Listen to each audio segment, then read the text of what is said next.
Wow, I'm a little close to you guys. You've clicked on that channel, Wrenching to Race channel, once again, because you saw an amazing thumbnail of the golf running. We're about to start the golf. And you're gonna witness history. Hold on, let me clean the lens. What we've done right now, we've done a little bit of work since last time. I forgot to get the camera going when we got here. But today's main goal is to wire up the fuel pump, connect the brake lines. Fire suppression. Try to mount the seat today. And if we can get those things done. We can bang that out. Yeah, we're going to fucking bang that shit out. We're going to weld the shit out of that. We're going to get this going. But right now, we're going to give the old car the 12 volts it needs to start. We're going to plug in the computer, do some logging, and send that to Vedran the tuner.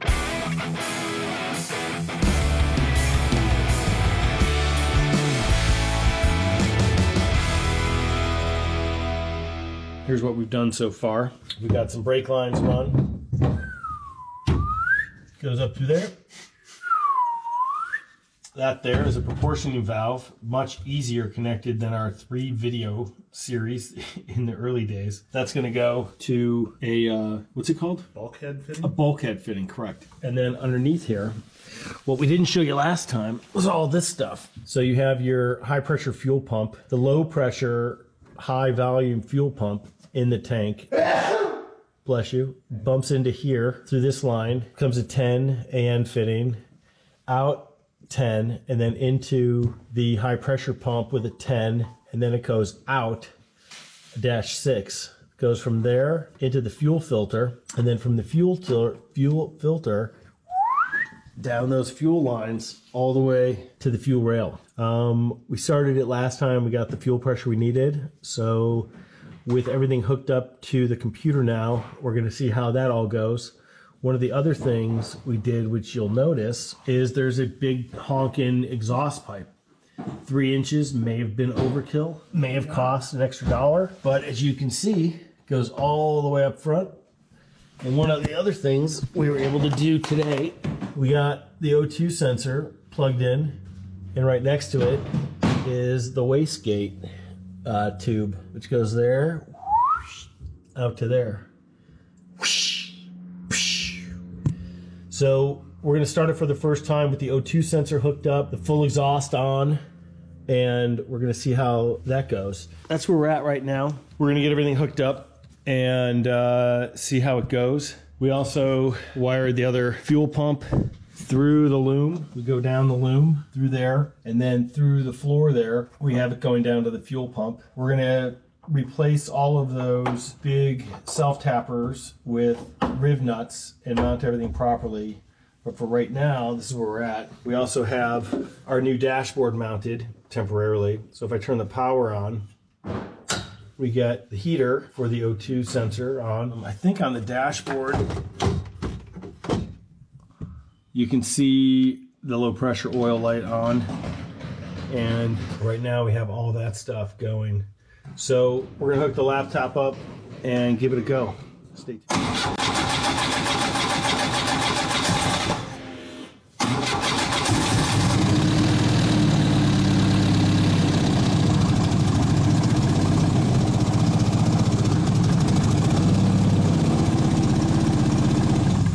I mean, it fucking starts right up. And idles nicely. That's right, there's no seat yet. We're working on that. Cooper is in seat mode, cutting seat mode. We're basically gonna cut 2 30-inch pieces, lay them down, make notches in this channel piece. It'll give us something to weld to around here, here, here, and here, here, here. The pieces will go all the way from there to here, here, to there, and the seat will mount directly on top of that with some socket cap head screws.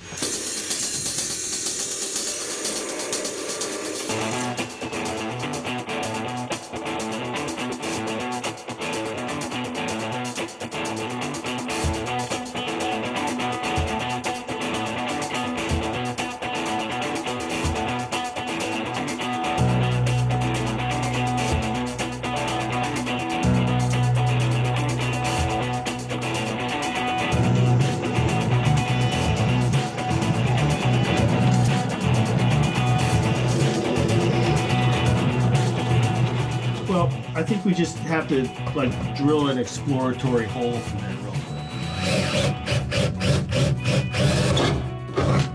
All right, so it's single layer. It is single. Yeah. So it would just have to be, like if we went super hard on it, it would squish that cross brace too. So we don't want to go too crazy. It would it would smush that down. Yeah. You want to add any material? I don't know. Let's just see how it works when I'm welding it.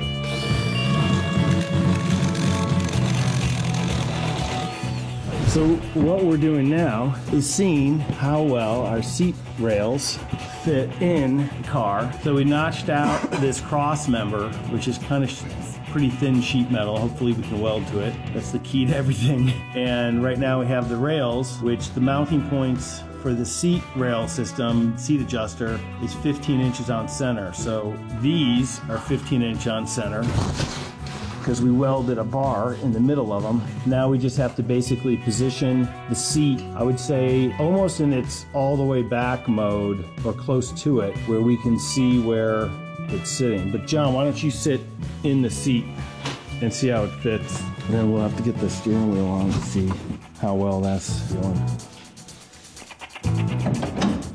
Buckle me in, partner. The steering wheel's so high. Stupid. But you're pretty low. Low's good. Well, I mean, you want to see over the steering wheel, and you're sitting low. Like, I think the seat can come up a notch in the front and one notch in the back. How's that feel?